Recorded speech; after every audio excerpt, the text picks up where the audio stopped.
Like sharks with a drop of blood and a wave. They've got your name and they're coming. Mouths closed, not smiling, they're smirking like killer whales that group and mass around their prey, compress and concentrate until they've got you in the corner they need you in. Then they take turns to eat. These predators are bow-tied and mini-skirted.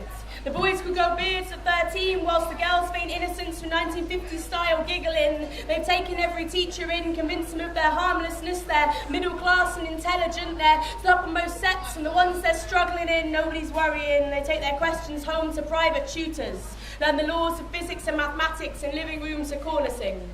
And these extra paid-for learning hours leave more time to work on their quirkiness. They're the only group of friends in year 10 to be made up of both genders. They know this, it was on purpose. It's survival of the fittest.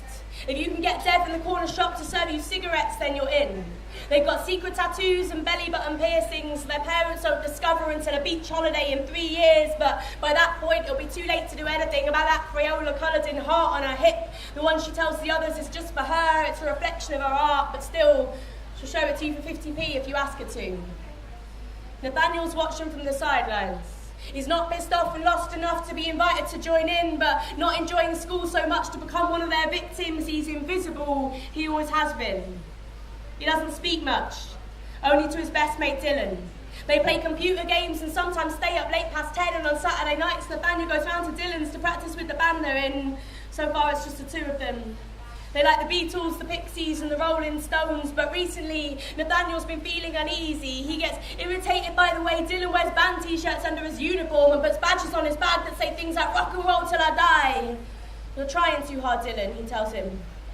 And it's caught his eye the way Johnny wears a cravat. And he knows he copied it off the science teacher, but the guy's so cool with his cowboy boots, I mean, where's the harm in that? And he likes that Dash doesn't smile in photos on Facebook, that sometimes he hangs out with this girl who wears red lipstick and a bowler hat. She's got a pair of jeans with a sad rain cloud on the back, and her best friend Tracy changing into Trixie, and they sit in morning registration pretending to be hungover, holding their heads and saying things like, man, one mad night. And sometimes they actually go out. Because Dylan's brother Steve saw them in the Dog and Gun one night and they were downing pints, and then they got caught out the back smoking something that could have been a cigarette but everyone said was a spliff. They're so cool.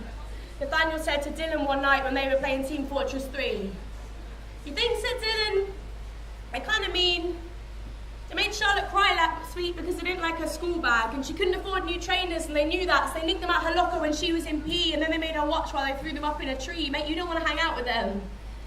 But Nathaniel did. The next day he came in with his ear pierced. It was bloody and swollen and it hurt quite a bit, but all of that was forgotten when the girl with the pout told him that she liked it.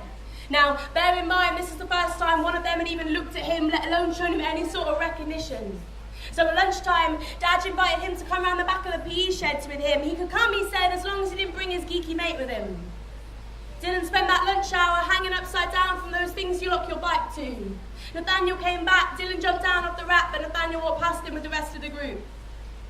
That night, Dylan waited until 7. When his best mate didn't come online, he rang his mobile. He said, "Mate, where are you? I can't finish this level without you. You know that. There's no way I'll make it past the Hitler zombies on the 4th floor."